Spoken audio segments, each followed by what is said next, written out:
ಒಬ್ಬ ವ್ಯಕ್ತಿ ಇಷ್ಟು ತಿಳ್ಕೊಬಹುದಾ, ಒಬ್ಬ ವ್ಯಕ್ತಿ ಇಷ್ಟು ಮಾಡಬಹುದಾ, ಒಬ್ಬ ವ್ಯಕ್ತಿ ಒಂದು ಸಮೂಹವನ್ನೇ ಎದುರಾಕ್ಕೊಬಹುದಾ ಮತ್ತು ಅದರಲ್ಲಿ ಜಯ ಗಳಿಸಬಹುದಾ ಅನ್ನೋರಿಗೆಲ್ಲ BR ಅಂಬೇಡ್ಕರ್ ಅವರು ಉದಾಹರಣೆಯಾಗಿ ನಿಲ್ತಾರೆ.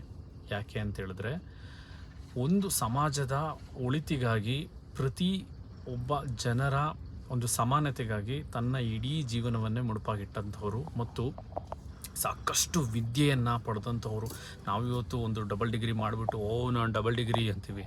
ಆದರೆ ಆ ಮನುಷ್ಯ ಎಷ್ಟು ಡಿಗ್ರಿಗಳು ಮಾಡಿದ್ದಾರೆ, ಎಷ್ಟು PhDಗಳನ್ನ ಮಾಡಿದ್ದಾರೆ ಮತ್ತು ಅದನ್ನು ಪೇಪರಿಗೆ ಸೀಮಿತಗೊಳಿಸದೆ ಬುಕ್ಸನ್ನು ಬರೆದಿದ್ದಾರೆ, ಅದರ ಮೇಲೆ ವಿಶ್ಲೇಷಣೆಯನ್ನು ಮಾಡಿದ್ದಾರೆ.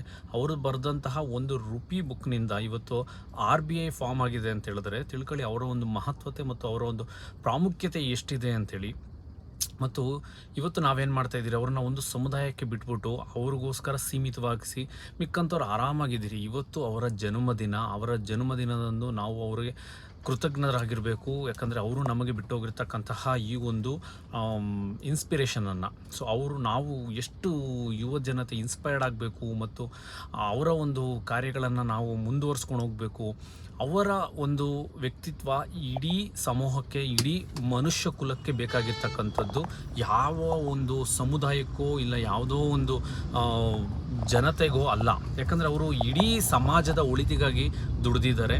ಅದರಲ್ಲಿ ಕಾನ್ಸ್ಟಿಟ್ಯೂಷನ್ ಕೂಡ ಒಂದು ನಮಗೆ ಸಂವಿಧಾನವನ್ನು ರಚಿಸಿಕೊಟ್ಟು ಯಾರನ್ನು ದಬ್ಬಾಳಿಕೆಯಿಂದ ಜಯಿಸಬಾರ್ದು ಅಥವಾ ದಬ್ಬಾಳಿಕೆಯಿಂದ ಆಡಳಿತವನ್ನು ಮಾಡಿ ಶೋಷಣೆಗೆ ಒಳಪಡಿಸಬಾರ್ದು ಅಂತಕ್ಕಂಥದ್ದನ್ನು ತಿಳಿಸ್ಕೊಟ್ಟಿದ್ದಾರೆ. ಮತ್ತು ಅವರ ಒಂದು ಎಜುಕೇಷನ್ ಆಗಿರ್ಬೋದು, ಅವರ ಒಂದು ಹೋರಾಟಗಳಾಗಿರ್ಬೋದು, ಅವರ ಒಂದು ಸಮಾಜ ಕಳಕಳಿಯ ಕೆಲಸವಾಗಿರಬಹುದು, ಪ್ರತಿಯೊಬ್ಬರ ಒಂದು ವೋಟ್ ರೈಟ್ಗೋಸ್ಕರ ಅವರು ದುಡಿದಿದ್ದಾರೆ.